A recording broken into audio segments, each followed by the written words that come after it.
And welcome back to The Factor Uncensored. A Venezuelan man being detained by ICE almost blocked his brother's kidney transplant. But the agency is temporarily releasing him to make that life-saving surgery happen. Here's the backstory. Jose Alfredo Pacheco has kidney failure and depends on dialysis to survive. His only viable donor, his older brother, Jose Gonzalez, came from Venezuela to help. They had a transplant evaluation scheduled for next month. But ICE arrested Gonzalez back on March 3rd.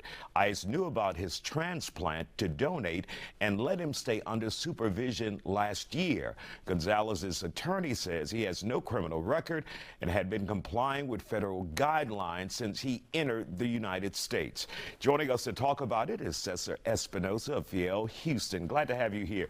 This is not unusual. We have seen many cases like this since this current administration decided and delivered on what they say they would do with many immigrants in this country. We just didn't know it included immigrants who were not committing crimes, because initially it said those who were committing crimes.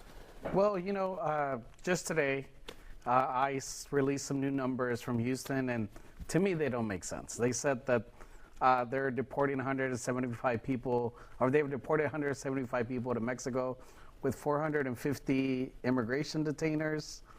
How does that make sense? I mean, there's a lot of stuff happening, and to see cases like this case of this young man who's trying to save his brother's life, and on top of that, having to deal with ICE, on top of all the other things he's having to deal with, like taking his brother to the hospital, getting evaluated, all this stuff. It's just unfortunate that these things are happening. Now, this isn't, like I said, anything unusual. What have you heard in your offices here in Houston when those immigrants come to you saying, look, our family's been ripped apart, here's what we're going through?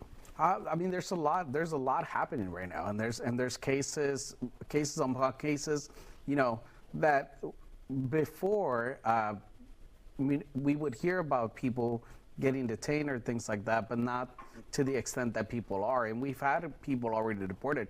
There was a case of a young man who was, you know, who had his documents on him, and he was still detained and kept with ICE while his mom was falling behind my rent. Mom can't even see. I mean, very, very sad stories. We also had another case of a man from El Salvador who was main breadwinner in the house, company owner, has 18 employees, and now is stuck in a prison in El Salvador. So, I mean, it's unfortunate that these things are happening to good, hardworking people here in Houston, and specifically in the Houston area. And how is the community responding? Is there a lot of nervousness out there? Have people stayed home from work? Have children stayed home from school as a result of this? You know, just earlier I was having dinner with my family, and one of my wife's aunts was saying that she hears from people. She's a hairdresser, and she hears from people all the time. And she was telling us a story of a 5-year-old who was sitting in her chair, and she says, "Aren't you supposed to be at school?"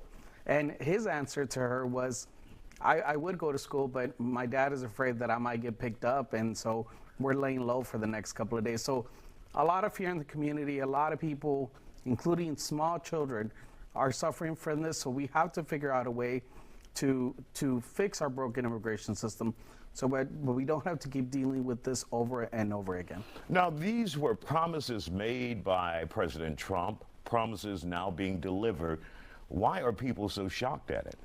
I don't think people are shocked necessarily at the fact that he's deporting people. It's just the types of people he's deporting. He said during the campaign trail that he was going to get rid of these bad people and criminals and things like that. And what we're seeing now is majority of people are falling on this collateral damage, which is people that are just at the wrong place at the wrong time. And they may be working, they may be, you know, doing stuff, you know, be out and about with their families, and they're getting picked up by ICE and then subsequently deported to places like El Salvador, where once you get into that prison that they built over there, it's really hard to get out of it. And it's unfortunate. We saw the case of a man also from Massachusetts who was mistakenly taken over there, and the Trump administration just washed their hands, and they're not doing anything to bring him back or to ameliorate or to fix the problem that they caused themselves. All right, Cesar, we'll continue to talk to you about this as this continues on here in this country.